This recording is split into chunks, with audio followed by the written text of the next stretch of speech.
我跟 Nick 非常的不同，上台前他完全不需要写稿跟背稿，但是两者对我来说都是必要的。那哪一个比较好呢？到底哪一个比较适合你？有什么实用的技巧可以帮助你记得内容，而且不显得僵硬呢？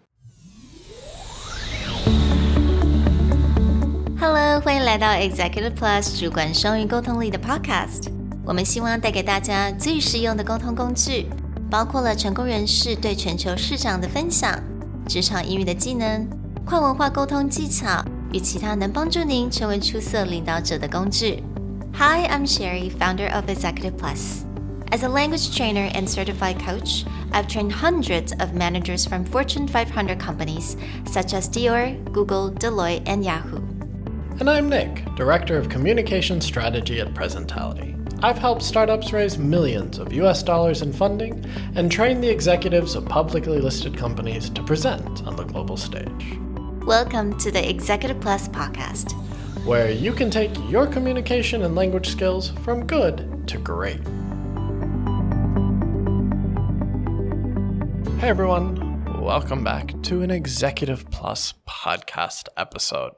Sherry and I have very different styles of preparing for classes, preparing for presentations, or panel talks. I am someone who doesn't like to script, write down, or memorize anything. Sherry is quite the opposite, very rigid, very structured, and builds out all of the things she wants to say in great detail. Now, many people might think this is a first language or second language speaker thing, but the reality is it's mostly just a personal preference, comfort level, and there are a few rules and tips you can do to maximize either. 所以回答大家第一个问题就是到底哪一个比较好，并没有这个绝对没有一个哪一个比较好的一个答案。Whatever that makes you comfortable on stage， 因为我觉得每一个人对于上台演说、上台演讲、教课、授课，不管怎么样，每一个人的那种对于这样子站在台上那种感觉、自信啊，感觉他都不太一样。So for me, as Nick said， 一定要写下来我要讲的每一点，然后我需要时间来背稿，而且呢 it takes me a while to memorize it, because what I do to memorizing my speech, I will actually have to go and memorize it in I would say, at least I would spend 2 hours a day to try to do that, which is crazy for Nick.Because he doesn't have to do that at all, but I have to. And like I remember, 刚开始出国的时候，那个时候才14、15岁，然后我记得我到了一个课，它是一个 English class， 因为那个时候我很快就从 ESL 课我就到了正规的英文课，然后那个时候第一本书我们就是来念 Romeo and Juliet, right? 大家都知道嘛 Shakespeare, very famous, and they have a very famous monologue, popular 一个独白。So it's like Romeo,Mm-hmm. Do you remember that, Nick? Yes. Okay. I think we all had to memorize that. I had to memorize the other side of that. Okay, gotcha. Oh, yeah, that is. 所以我们大概 the 9th grade or 10th grade, 我们都是必须要 memorize 那个。Anyway, so 那个时候呢，我才刚从台湾离开不久，所以那个时候老师就说，没关系 ，Sherry 没有关系，你就看着书就好了，你不用去记，没有关系。You're an international student, totally fine.可是当他一这样讲，我就觉得我心中就有那个我不要I want to memorize this How dare you So 我从那天开始呢，我走路上学，我睡觉之前一睁开眼睛，然后洗澡的时候我都在记那一段 monologue. And when I got on stage, I recited 100% perfect without any mistakes. And everyone was looking at me like, oh my God.So I remember I got the highest grade from that project. Thank you. Thank you very much.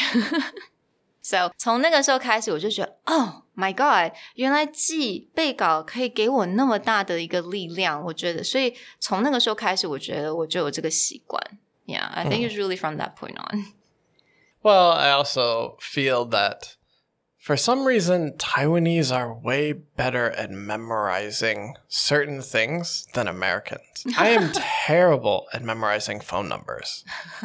But every Taiwanese person I know can just rattle off a phone number. You know, very commonly you'll call a bank and they'll be like, okay, you need to call this number. And they'll just give you the number. Mm-hmm. The moment they start talking, I'm like, I don't remember the first two things that you just said.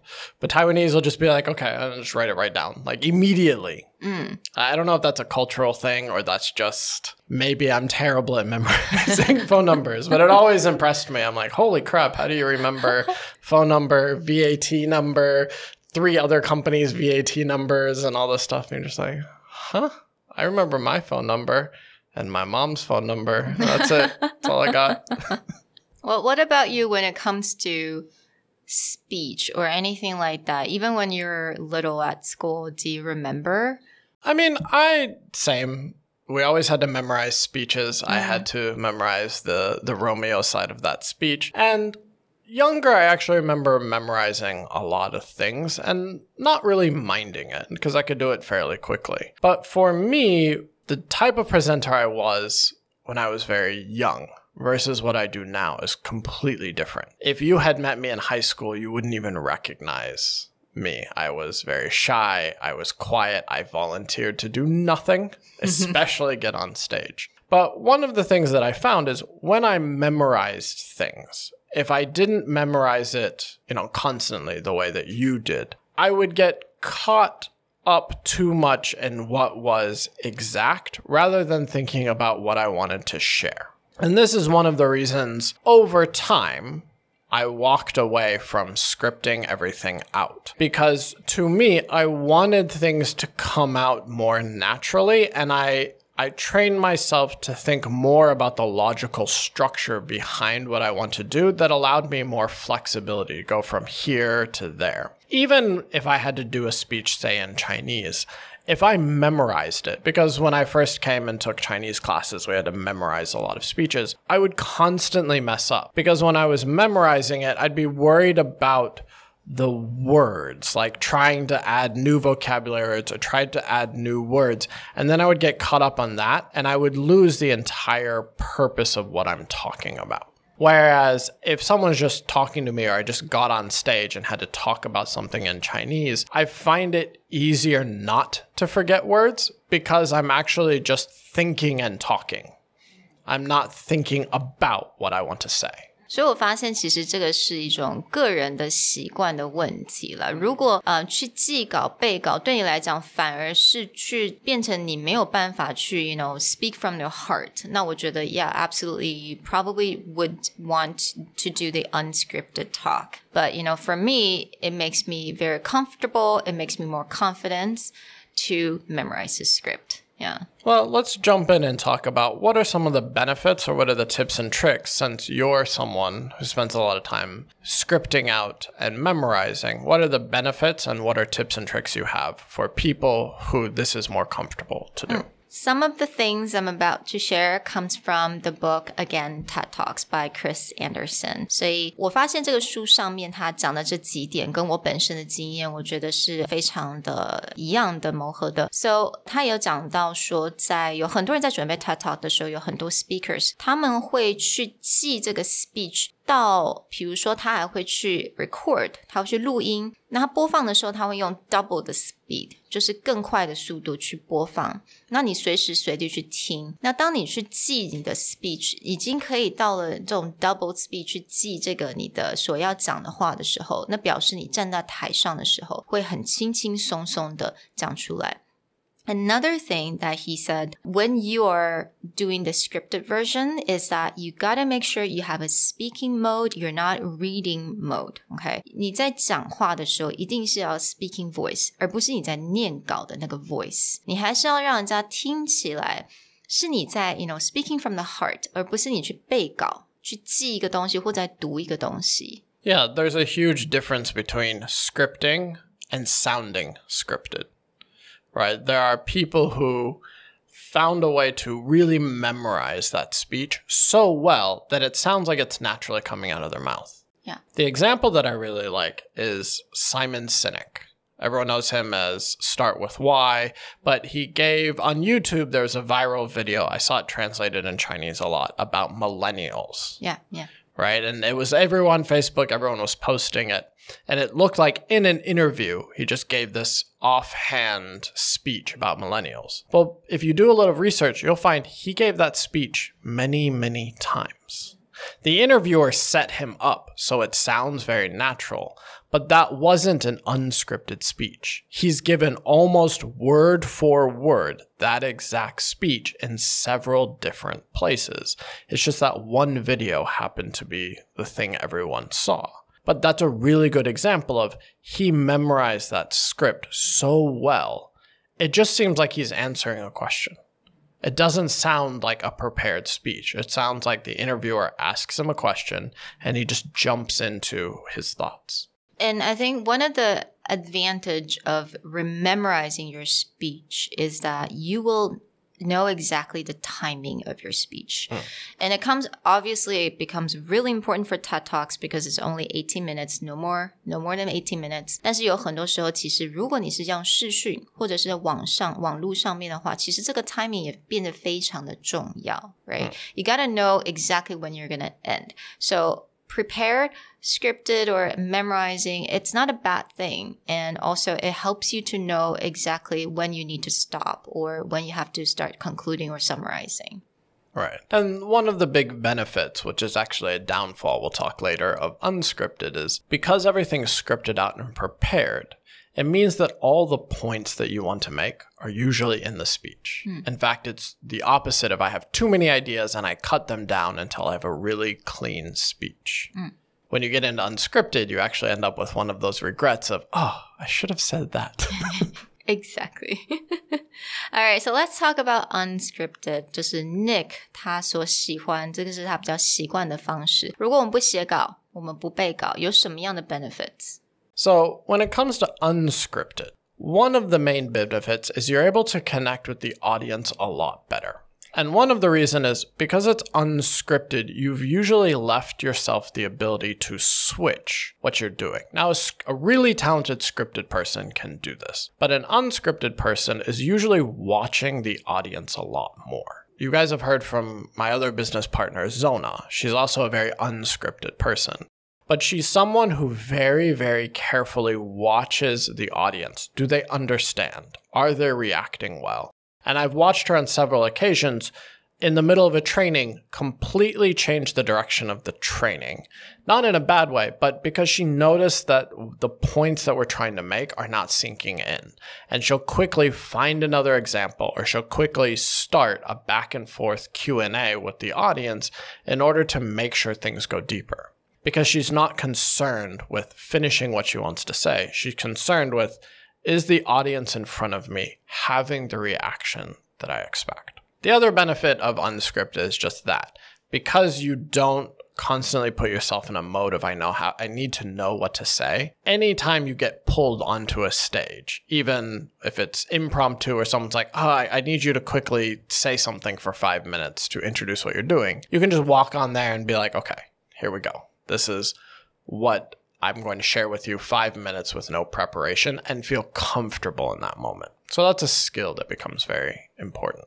So what are the things that could actually help you? Because you kind of mentioned that, all right, sometimes if it's unscripted, 那突然间你发现，好像时间不够了，或者时间我好像讲太久了，或者是有一些我的重点还没有 cover 到。Like, what are the things that you could help you to actually stay focused in your talk? Well, here's what becomes a bit counterintuitive. Most people think people who give a lot of unscripted speeches, who do it well, they're very good at free talking. But it's actually slightly the opposite. People who are good and comfortable at giving unscripted speeches tend to be more structured and more narrow in how they talk about things. Because your logic structure must always stick to a point. If you do something unscripted, you don't have the script to guide you. So you need a framing, you need a theme, or you need a key point that you can constantly go back to. And you'll find people who are very good at unscripted speaking are good at that. They don't free talk. Their thinking will not go in huge, weird, random directions. They will know how to find a key point and talk about that key point, and everything will come back to that key point over and over again. They are more structured and more rigid about their thought process than people who are scripted, because that's the only way you can keep people with you. If I'm unscripted and I'm just talking the way that I think, no one will remember anything, and you'll never have a key point. But people who are unscripted will usually start with that key point, like the thing you need to know about, and then they'll give you that key idea. Then for the next 10 minutes, they will always go back to that idea. 所以有另外一个我觉得非常实用的 tip， 而且我觉得能够帮助很多现在在学习语言的这些听众呢，有就是这些我们之前在 podcast 蛮多集都讲到这些 transitional phrases， right？ 从一个重点到另外一个重点，你中间的这个转接的一些片语。So these transitional phrases become something that you can actually helps you if you memorize these phrases only, that actually could help you to know exactly where this is going to go, right? From one point to another. So phrases, very simple, like, to my surprise, it didn't work, and here's why. I've given you a main idea, I've given you an interesting point, and then I pointed out, didn't work, and here's why. And I know that I'm going to get into an explanation. Another phrase you might use is, what you should know is the following. Very structured, because after you say what you know is the following, you'll usually point 1, point 2, point 3. For the rest of my speech, I need to stay through these 3 points. And I also know you're talking about time limit. Within a certain amount of time, I have to hit these 3 points. Well, if it's unscripted, I can't give you 5 points. It's too hard to stay inside. So structured, like 1 to 3 points maximum. Another phrase might be, I want to draw your attention to this, or I want you to focus on this. And again, that's an unscripted way to keep yourself and your audience on point. Yeah, absolutely. 那其实我觉得应该有很多人会发现，就是当你在做这样的 speech， 你大概会知道你要怎么去 adjust. Like for me, because I train and I teach quite a lot, 我通常还是会准备，会稍微如果是需要背的部分我还是会背，但是我其他部分我就会 leave it open. 我不会让我自己就是像刚刚 Nick 所讲的嘛，有时候呢，当他在教学的时候，他一定会看一下台下啊，或者是观众啊听众的这种他们的认知啊，然后随时去调整。So I think that's one thing that you just keep in mind. It really depends on the type of talk that you're going to give. If you have that interaction with the audience, take advantage of that. Don't make it so rigid or it has to be scripted. You can change anytime depending on what's going on in the room. But if you don't, you can go for the scripted if that makes you more comfortable. Well, we hope these tips and tricks, and again, we're pushing, there's not one is better than the other. If you're comfortable with one, learn the ins and outs and make the best of it. If you want to slowly learn how the other is, it's not a switch, because this is not, I'll do better the other way. It's just, what are the important keys that I can take away from that other style? I hope this helps. We'll talk to you guys next time. Bye. Bye. 如果你喜欢我们的 podcast， 欢迎来追踪我们的主管英文 Executive Plus 的 Facebook。那也可以写信到我们的信箱 yourcareerplus@gmail.com。